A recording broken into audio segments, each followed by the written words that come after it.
dia tsy manatra intsony fa satria mahina tsy nianatra fa hoe tsy nianatra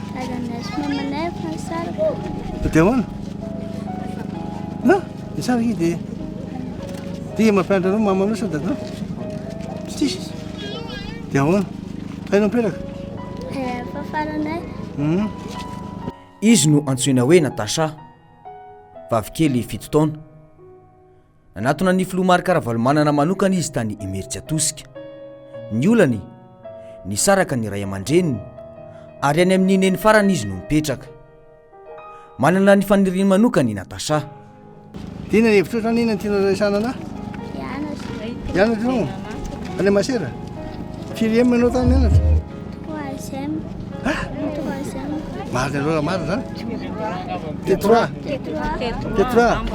fa tsy troisième zany? Raim-pianakaviana mahatsapa ny olana sy ny fahoriana atrehan'ny ray aman-dreny ny filomarika Ravalomanana. Isan'ny fahoriana ho azy ny mahita zaza malagasy tsy miditra an-tsekoly.